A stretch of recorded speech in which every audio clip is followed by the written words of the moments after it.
আজকের ভিডিওতে রায়া মার্টিন প্রশ্নবিদরা 2025 সালের সপ্তম শ্রেণীর ভূগোল বিষয়ে প্রথম পর্যায়ে মূল্যায়নের যে 3 নম্বর প্রশ্নপত্রটি রয়েছে অর্থাৎ Balurghat high school and Kishorenagar SS Sadan HS এই বিদ্যালয়গুলোর সমস্ত প্রশ্নের উত্তরগুলি করব। তার আগে তোমরা কেউ যদি আমার চ্যানেলে নতুন হয়ে থাকো তাহলে চ্যানেলটি অবশ্যই সাবস্ক্রাইব করবে।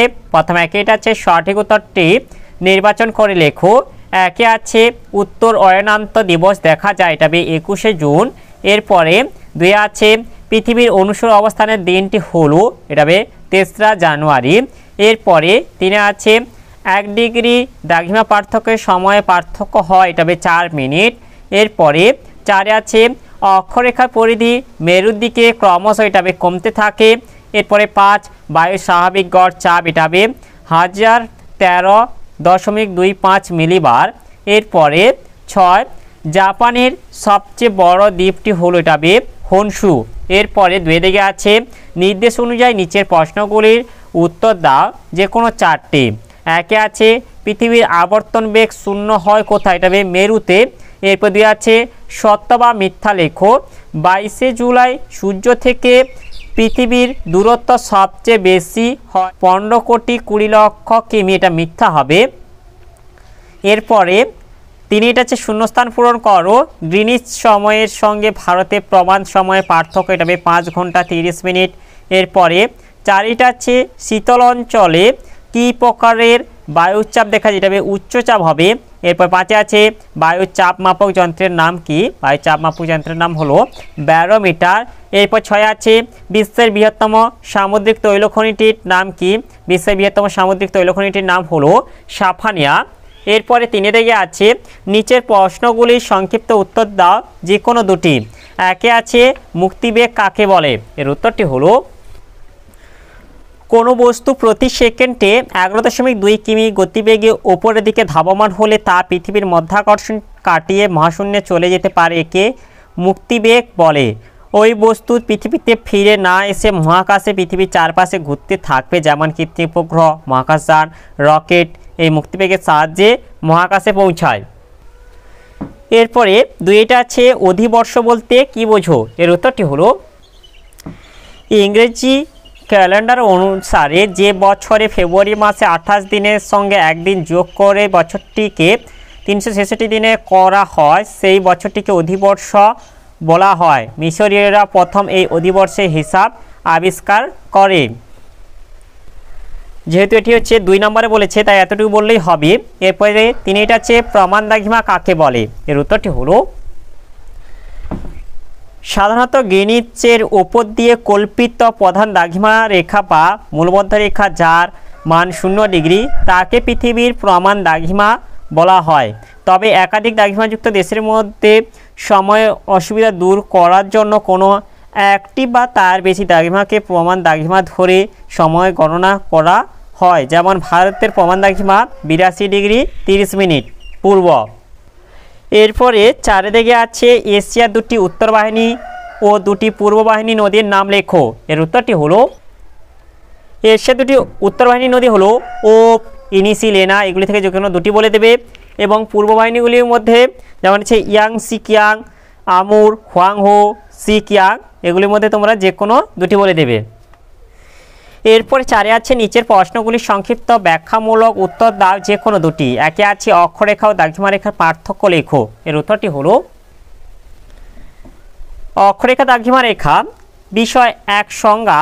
পৃথিবীর সম অক্ষাংশযুক্ত স্থানগুলিকে যুক্ত করলে পূর্ব থেকে পশ্চিমে বিস্তৃত যে কাল্পনিক রেখা পাওয়া যায় তাকে অক্ষরেখা বলে।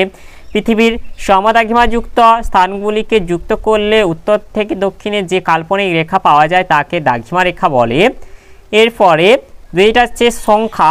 নিরক্ষরেখার উভয় দিকে সমান্তরালভাবে 1 ডিগ্রি অন্তর 89টি বৃত্তাকার অক্ষরেখা টানা যায়, এটা মূল মধ্যরেখার উভয় দিকে 180টি অর্ধবৃত্তাকার দ্রাঘিমা রেখা টানা যায়। এরপর 3 এটা হচ্ছে আকৃতি। অক্ষরেখাগুলি পূর্ণবৃত্তাকার, প্রতিটি অক্ষরেখা পরস্পর সমান্তরাল। দ্রাঘিমা রেখাগুলি অর্ধবৃত্তাকার, প্রতিটি দ্রাঘিমা রেখা পরস্পর সমান্তরাল নয়। এরপরে 4টা হচ্ছে সর্বোচ্চ ও সর্বনিম্ন মান। অক্ষরেখার সর্বোচ্চ মান 90 ডিগ্রি এবং সর্বনিম্ন মান 0 ডিগ্রি। দ্রাঘিমা রেখার সর্বোচ্চ মান 180 ডিগ্রি এবং সর্বনিম্ন মান 0 ডিগ্রি। এরপর 5টা হচ্ছে মধ্যবর্তী দূরত্ব পরস্পর সমান্তরাল হওয়ায় দুটি অক্ষরেখার মধ্যবর্তী দূরত্ব সর্বদা সমান। পরস্পর সমান্তরাল না হওয়ায় দুটি দ্রাঘিমারেখার মধ্যবর্তী দূরত্ব নিরক্ষরেখার সবচেয়ে বেশি হয় এবং উত্তর ও দক্ষিণ দিকে এই দূরত্ব কমতে কমতে সুমেরু ও কুমেরু বিন্দুতে দ্রাঘিমারেখা দুটি মিলিত হয়। এরপরে 6টা আছে পরিধি। অক্ষরেখাগুলির পরিধি নিরক্ষরেখা থেকে উভয় মেরু দিকে ক্রমশ কমতে কমতে অবশেষে দুটি বিন্দুতে পরিণত হয়। দ্রাঘিমারেখাগুলির পরিধি সর্বত্র সমান। এরপর 7টা আছে সূর্য উদয় ও সূর্যাস্তের সময়। একই অক্ষরেখায় সর্বত্র একই সময় সূর্য উদয় মধ্যাহ্ন ও সূর্যাস্ত হয় না, আগে পরে হয়। দ্রাঘিমারেখাগুলি পৃথিবীকে উত্তর দক্ষিণে বেষ্টন করে রয়েছে বলে একই দ্রাঘিমারেখায় সর্বত্র একই সময় সূর্য উদয় মধ্যাহ্ন ও সূর্যাস্ত হয়। এরপরে 2টা হচ্ছে ভূমির উষ্ণতার সঙ্গে বায়ুর চাপের সম্পর্ক ব্যাখ্যা করো। এর উত্তরটি হলো, এই যে তোমরা এখান থেকে উত্তরটা বলে দেবে যে উচ্চতার সঙ্গে বায়ুর চাপের সম্পর্কটি ব্যস্তানুপাতিক বা বিপরীতধর্মী, অর্থাৎ উচ্চতা বাড়লে বায়ুর চাপ কমে যায় এবং উচ্চতা কমলে বায়ুর চাপ বেড়ে যায়, কারণ ভূপৃষ্ঠ থেকে যত উপরের দিকে ওঠা যায় ততই বায়ুতে ধূলিকণা সহ অন্যান্য উপাদান এবং বায়ুর ঘনত্ব হ্রাস পেয়ে বায়ু হালকা হয়ে যায়। 2, নিচ থেকে উপরের দিকে পৃথিবীর অভিকর্ষজ টান ক্রমশ কমতে থাকে, তাই উপরের দিকে বায়ু সহজেই প্রসারিত হয়ে যায় এবং বায়ু মধ্যস্থ অণুগুলির মধ্যে দূরত্ব বেড়ে যায় এবং সংঘর্ষ কমে যায়, ফলে বায়ুর চাপ ক্রমশ কমতে থাকে। উদাহরণস্বরূপ বলা যায়, সমুদ্রপৃষ্ঠ থেকে প্রতি 110 মিটার উচ্চতা বৃদ্ধিতে বায়ু চাপ 1 সেমি বা 1.34 মিলিবার হারে হ্রাস পায়। এই কারণে সমতলের তুলনায় পর্বতের উপরে বায়ুর চাপ কম হয় বা ভূপৃষ্ঠ সংলগ্ন বায়ুস্তরে যত উপরের দিকে ওঠা যায় তত বায়ুর চাপ কমে যায়। এরপরে 3টা আছে নিরক্ষ জলবায়ু অঞ্চলের বিকেলে অধিক বৃষ্টিপাত হয় কেন। এর উত্তরটি আমরা এখান থেকে বলে দেব যে নিরক্ষ অঞ্চলে বায়ুতে সর্বদা নিম্নচাপ বিরাজ করে। এর কারণ হলো, 1 হচ্ছে অধিক উষ্ণতা, 2 হচ্ছে অধিক জলীয় বাষ্প, 3 হচ্ছে ঊর্ধ্বগামী বায়ু, 4 হচ্ছে পৃথিবীর আবর্তন গতি। এই সমস্ত কারণে নিরক্ষ অঞ্চলে যে জলবায়ুতে অধিক পরিমাণে বায়ুর আর্দ্রতা থাকে এবং সূর্য সারা বছর লম্বাভাবে কিরণ দেয় ইত্যাদি কারণে বিকেলের দিকে বায়ু ঘনীভূত হয়ে পরিচলন বৃষ্টিপাত ঘটায়। এরপরে 4টা আছে পৃথিবীর আবর্তন গতির জন্য কিভাবে বায়ু চাপের পার্থক্য ঘটে তা ব্যাখ্যা করো। এর উত্তরটি হলো, পৃথিবীর আবর্তন গতির সঙ্গে বায়ু চাপে প্রত্যক্ষ সম্পর্ক রয়েছে। পৃথিবীর আবর্তন গতির কারণে 2 প্রকার আবর্তনজনিত বলের সৃষ্টি হয়, যেমন 1 হচ্ছে কেন্দ্রমুখী ও 2 হচ্ছে কেন্দ্র বহির্মুখী বল। উভয়কে একত্রে কোরিওলিস বল বলে। এই কোরিওলিস বলে কেন্দ্র বহির্মুখী বলের প্রভাবে বায়ু ছিটকে বাইরের দিকে চলে যেতে চায় এবং সে কারণে বায়ুর চাপের তারতম্য হয়। যেমন 1, নিরক্ষ অঞ্চলে পৃথিবীর আবর্তন বেগ বেশি বলে এখানকার নিম্নচাপ পরিলক্ষিত হয়, কারণ কেন্দ্র বহির্মুখী বল এই অঞ্চলে বেশি কাজ করে, বায়ুর বিক্ষেপের পরিমাণও বেশি হয়।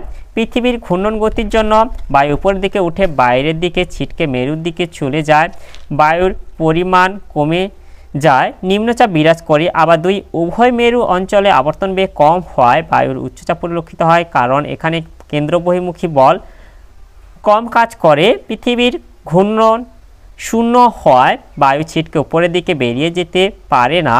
কোরিওলিস বলের প্রভাবে পৃথিবীর আবর্তন গতির ফলে গতিশীল উত্তর গোলার্ধের ডান দিকে ও দক্ষিণ গোলার্ধের বাম দিকে বেঁকে প্রবাহিত হয়। এরপরে 5 আছে নিচের প্রশ্নগুলির উত্তর দাও যে কোনো দুটি। 1 আছে পৃথিবীতে দিনরাত্রির দৈর্ঘ্যের হ্রাস বৃদ্ধি কীভাবে ঘটে। এর উত্তরটি হলো, পৃথিবীর অক্ষ কক্ষতলের সঙ্গে 66.5 ডিগ্রি কোণে অবস্থান করে। পৃথিবীর আবর্তন ও পরিক্রমণের ফলে ভূপৃষ্ঠে সূর্যরশ্মি বিভিন্ন অক্ষরেখার উপর বিভিন্ন সময় বিভিন্ন কোণে পতিত হয়, ফলে ভূপৃষ্ঠে উত্তর ও দক্ষিণ গোলার্ধে পর্যায়ক্রমে ও বিপরীত ক্রমে দিন ও রাত্রি দৈর্ঘ্যের হ্রাস বৃদ্ধি ঘটে থাকে। ভূপৃষ্ঠের দিন ও রাত্রির হ্রাস বৃদ্ধির 4টি অবস্থা লক্ষণীয়। 1, 21শে মার্চ ও 23শে সেপ্টেম্বর পৃথিবীর 2 মেরু সূর্যের থেকে সমান দূরে অবস্থান করে, ফলে ওই 2 দিন সূর্যরশ্মি নিরক্ষরেখার উপর লম্বভাবে পতিত হয়। এই 2 দিন উভয় গোলার্ধ ও সূর্য থেকে সমান দূরে থাকে। এই জন্য ওই 2 দিন পৃথিবী সর্বত্র দিন ও রাত্রি সমান হয়।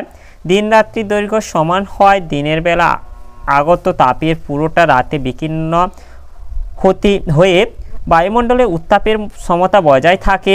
21শে মার্চ দিনটিকে মহাবিষুব এবং 23শে সেপ্টেম্বর দিনটিকে জলবিষুব বলে। 21শে মার্চ উত্তর গোলার্ধে বসন্তকাল ও দক্ষিণ গোলার্ধে শরৎকাল হয় এবং 23শে সেপ্টেম্বর উত্তর গোলার্ধে শরৎকাল ও দক্ষিণ গোলার্ধে বসন্তকাল হয়। এরপরে 2টা আছে 21শে জুন পৃথিবী উত্তর গোলার্ধ সূর্যের দিকে ঝুঁকে থাকে, তাই উত্তর গোলার্ধে আলোকিত ছায়াবৃত্তের পরিমাণ অন্ধকার ছায়াবৃত্তের পরিমাণের থেকে বেশি হয়। আলোকিত অংশের মধ্যে উত্তর গোলার্ধের অংশ বেশিক্ষণ থাকে বলে দিনের দৈর্ঘ্য বেশি এবং রাতের দৈর্ঘ্য কম হয়। তাই সূর্যতাপে পুরোটা ছোট রাতে বিকীর্ণ হতে না পেরে বায়ুমণ্ডলে সঞ্চিত হয়ে গ্রীষ্মকালের সূচনা হয়। এই সময় দক্ষিণ গোলার্ধের ঠিক এর বিপরীত অবস্থা থাকে বলে শীতকালের সূচনা হয়। 21শে জুনকে কর্কট সংক্রান্তি বলে। এরপরে এটা হচ্ছে 22শে ডিসেম্বর দক্ষিণ গোলার্ধের ঠিক 21শে জুনের বিপরীত অবস্থা হয়, অর্থাৎ দক্ষিণ গোলার্ধে সূর্যের দিকে ঝুঁকে থাকে, ফলে দক্ষিণ গোলার্ধে আলোকিত ছায়াবৃত্তের পরিমাণ বেশি হয়। আলোকিত অংশের মধ্যে দক্ষিণ গোলার্ধের অংশ বেশিক্ষণ থাকে বলে দিনের দৈর্ঘ্য বেশি হয় এবং রাতের দৈর্ঘ্য কম হয়। তাই সূর্যতাপে পুরোটা ছোট রাতে বিকীর্ণ হতে না পেরে বায়ুমণ্ডলে সঞ্চিত হয়ে গ্রীষ্মকালের সূচনা হয়। এই সময় উত্তর গোলার্ধে এর বিপরীত অবস্থা থাকে বলে শীতকালের সূচনা হয়। 22শে ডিসেম্বর দিনটিকে মকর সংক্রান্তি বলে। 21শে মার্চ থেকে 23শে সেপ্টেম্বর উত্তর মেরুতে একটানা 6 মাস দিন ও দক্ষিণ মেরুতে 6 মাস রাত্রি থাকে। 23শে সেপ্টেম্বর থেকে 21শে মার্চ অবধি উত্তর মেরুতে একটানা 6 মাস রাত্রি ও দক্ষিণ মেরুতে 6 মাস দিন থাকে। এরপরে 2টা আছে এশিয়ার উষ্ণ মরু ও ভূমধ্যসাগরীয় জলবায়ুর বৈশিষ্ট্য ও স্বাভাবিক উদ্ভিদের বর্ণনা দাও। এর উত্তরটি হলো উষ্ণ মরু জলবায়ু অঞ্চল অবস্থান আরব মরুভূমি, থর মরুভূমি, ইরাক, ইরান, কুয়েতের কিছু অংশ এই জলবায়ুর নিয়ন্ত্রণাধীন। প্রধান বৈশিষ্ট্য 1 হচ্ছে উষ্ণতা। গ্রীষ্মকালীন গড় উষ্ণতা 30 ডিগ্রি সেলসিয়াস থেকে 35 ডিগ্রি সেলসিয়াস এবং শীতকালীন গড় উষ্ণতা 15 ডিগ্রি সেলসিয়াস থেকে 25 ডিগ্রি সেলসিয়াস। 2 বৃষ্টিপাত। বার্ষিক বৃষ্টিপাতের পরিমাণ মাত্র 10 থেকে 25 সেমি। এরপরে এটা হচ্ছে ভূমধ্যসাগরীয় জলবায়ু অঞ্চল অবস্থান 30 ডিগ্রি থেকে 45 ডিগ্রি অক্ষাংশের মধ্যে ভূমধ্যসাগরীয় সাগরের তীরে অবস্থিত। সিরিয়া, লেবানন, জর্ডন, ইসরায়েল, তুরস্ক ইত্যাদি দেশে এই জলবায়ু পরিলক্ষিত হয়। প্রধান বৈশিষ্ট্য 1 উষ্ণতা। গ্রীষ্মকালীন গড় উষ্ণতা 21 ডিগ্রি সেলসিয়াস থেকে 27 ডিগ্রি সেলসিয়াস এবং শীতকালীন গড় উষ্ণতা 5 ডিগ্রি সেলসিয়াস থেকে 10 ডিগ্রি সেলসিয়াস। 2 বৃষ্টিপাত। পশ্চিমা বায়ু প্রভাবে শীতকালে 25 থেকে 50 সেমি বৃষ্টিপাত হয়। এরপর এটা হচ্ছে আবহাওয়া। ভূমধ্যসাগরীয় জলবায়ু অঞ্চলের সমুদ্র প্রবাহাধীন সমভাবাপন্ন ও রোদ ঝলমলে আবহাওয়া দেখা যায়। এরপরে স্বাভাবিক উদ্ভিদ। ভূমধ্যসাগরীয় অরণ্য অঞ্চল যেটা অবস্থান 30 ডিগ্রি থেকে 45 ডিগ্রি অক্ষাংশের মধ্যে ভূমধ্যসাগরের তীরে অবস্থিত। সিরিয়া, লেবানন, জর্ডন, ইসরায়েল, তুরস্ক ইত্যাদি দেশে এই অরণ্য পরিলক্ষিত হয়। বৃক্ষসমূহ কর্ক, ওক, চাপারেল, ইউক্যালিপটাস প্রভৃতি চিরহরিৎ বৃক্ষ, ল্যাভেন্ডার, রোজমেরি, লরেল প্রভৃতি ঝোপ ও গুল্ম জাতীয় উদ্ভিদ এবং জলপাই, আঙুর, লেবু ইত্যাদি টক জাতীয় ফলের গাছ এখানে জন্মায়। এর বৈশিষ্ট্য 1 হচ্ছে নির্দিষ্ট ব্যবধানে স্বল্প উচ্চতার কাঁটা, ঝোপ ও গুল্ম দেখা যায়। এরপর 2 এটা হচ্ছে উচ্চভূমিতে সরলবর্গীয় উদ্ভিদ জন্মায়। 3 এটা হচ্ছে গাছের ছাল পুরু হয় এবং পাতায় মোম জাতীয় পদার্থের আবরণ থাকে। এরপর 4 এটা হচ্ছে শিকড় মাটির গভীরে প্রসারিত থাকে। এর পরেরটা যেটা হচ্ছে উষ্ণ মরু উদ্ভিদ অঞ্চল যেটা আছে অবস্থান এটা হচ্ছে আরব মরুভূমি, থর মরুভূমি, ইরাক, ইরান, কুয়েতের কিছু অংশে এই অরণ্য দেখা যায়। বৃক্ষসমূহ বাবলা, ফণিমনসা, খেজুর, অ্যাকাসিয়া, ছোট ঘাস ও কাঁটা জাতীয় গাছ। বৈশিষ্ট্য উদ্ভিদগুলি প্রধানত কাঁটা জাতীয়, বৃক্ষগুলি বিক্ষিপ্তভাবে অবস্থান করে। এরপর দীর্ঘ শিকড়যুক্ত ও কাণ্ডে মোম জাতীয় পদার্থের আবরণ থাকে।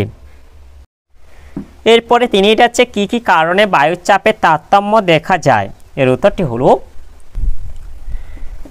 পৃথিবীর বিভিন্ন স্থানে নানা কারণে বায়ুচাপের তারতম্য হয়। সেই কারণগুলি হলো নিম্নরূপ। এক হচ্ছে বায়ুতে উষ্ণতার তারতম্য, বায়ু উত্তপ্ত হলে প্রসারিত ও হালকা হয় ফলে উপরে উঠে যায়, অর্থাৎ বায়ু উষ্ণতা বাড়লে বায়ুর চাপ কমে। অপরপক্ষে শীতল বায়ু সংকুচিত হয়ে ভারী হয়, এর জন্য বায়ুর উষ্ণতা কমলে বায়ুর চাপ বাড়ে। এরপর দুইটা আছে বায়ুতে জলীয় বাষ্পের তারতম্য, বায়ুতে জলীয় বাষ্পের পরিমাণ বায়ুর চাপ নিয়ন্ত্রণ করে। জলীয় বাষ্প সাধারণত বায়ু অপেক্ষা হালকা বলে বায়ুতে জলীয় বাষ্প বেশি থাকলে বায়ুর চাপ কমে, এই কারণে বর্ষাকালে বায়ুর চাপ কম হয়। এরপরে তিনি হচ্ছে ভূপৃষ্ঠের উচ্চতা, বায়ুমণ্ডলের শতকরা প্রায় 90% উপাদানই যেহেতু ভূপৃষ্ঠ থেকে প্রায় 16 কিলোমিটার উচ্চতার মধ্যে অবস্থান করে, তাই ভূপৃষ্ঠ সংলগ্ন অঞ্চলে বায়ুর চাপ বেশি হয়, কিন্তু ভূপৃষ্ঠ থেকে যত উপরে ওঠা যায় তত বায়ুর ঘনত্ব কমে তার চাপ কমে যায়। উদাহরণস্বরূপ প্রতি 274 মিটার উচ্চতায় 34 মিলিবার বায়ুর চাপ কমে যায়। এরপর চারিটা হচ্ছে পৃথিবীর আবর্তন গতি, পৃথিবীর আবর্তন গতির জন্য কোরিওলিস বলের সৃষ্টি হয়। কেন্দ্র বহির্মুখী বলের প্রভাবে বায়ু ছিটকে বাইরের দিকে চলে যেতে চায় এবং সে কারণে বায়ুর চাপে তারতম্য হয়। উদাহরণস্বরূপ নিরক্ষ অঞ্চলে পৃথিবীর আবর্তন বেগ বেশি বলে এখানে যেমন নিম্নচাপ পরিলক্ষিত হয়, তেমন উভয় মেরু অঞ্চলে আবর্তন বেগ কম হয়, বায়ুর উচ্চচাপ পরিলক্ষিত হয়। এরপরে পাঁচটি আছে বায়ুমণ্ডলের ঘনত্ব বা গভীরতা, পৃথিবী পৃষ্ঠে যে স্থানে বায়ুমণ্ডলের ঘনত্ব বা গভীরতা বেশি সেখানে বায়ুচাপ অপেক্ষাকৃত বেশি, অপরদিকে কম ঘনত্ব বা গভীরতাযুক্ত স্থানে বায়ুর চাপ কম হয়। এরপরে 6 আছে সমুদ্র ও স্থলভাগের বিন্যাস, পৃথিবী পৃষ্ঠের জলভাগ ও স্থলভাগের বিন্যাস বা বন্টনের উপর বায়ুর চাপ অনেকটা নির্ভর করে। সমুদ্রের উপর দিয়ে যে বায়ু প্রবাহিত হয় সেই বায়ু সাধারণত আর্দ্র হালকা হয় এবং আর্দ্র বায়ুর চাপ কম থাকে, অন্যদিকে স্থলভাগের উপর দিয়ে যে বায়ু প্রবাহিত হয় তা শুষ্ক ভারী হয়, ফলে তার চাপও অধিক হয়। এরপর সাথে আছে অভিকর্ষজ টান, অভিকর্ষজ টানের প্রভাবে চাপের তারতম্য ঘটে, পৃথিবীর যে স্থানে কেন্দ্রে যত নিকটবর্তী সেই স্থানে অভিকর্ষজ টানের প্রভাব ততই বেশি। পৃথিবী অভিগত গোলাকৃতি হওয়ায় মেরু অঞ্চলে বায়ুচাপ বেশি এবং নিরক্ষ অঞ্চলে বায়ুচাপ কম। এরপরে চারিটা হচ্ছে এশিয়ার উত্তরবাহিনী নদীগুলির উৎস, মোহনা ও বৈশিষ্ট্য লেখো। এর উত্তরটি হলো এশিয়ার উত্তরবাহিনী নদীগুলি হলো, এক হচ্ছে ওব হচ্ছে এটি আলতাই পার্বত্য অঞ্চল থেকে উৎপত্তি লাভ করেছে এবং ওব সাগরে গিয়ে এটা পতিত হয়েছে। এরপরে দুইটা আছে ইনিসি হচ্ছে সায়ান পর্বত থেকে উৎপত্তি লাভ করে ইনিসি উপসাগরে পতিত হয়েছে। এরপরে তিনটা হচ্ছে লেনা হচ্ছে বৈকাল হ্রদ থেকে উৎপত্তি হয়ে ল্যাপটেভ সাগরে পতিত হয়েছে। এরপরে বৈশিষ্ট্য, এক উত্তরবাহিনী নদীগুলি মধ্য এশিয়ার পার্বত্য অঞ্চল থেকে উৎপন্ন হয়ে ভূভাগের ঢাল বরাবর উত্তরের সমভূমির উপর দিয়ে প্রবাহিত হয়ে সুমেরু মহাসাগর ও তৎসংলগ্ন উপসাগরগুলিতে মিলিত হয়েছে।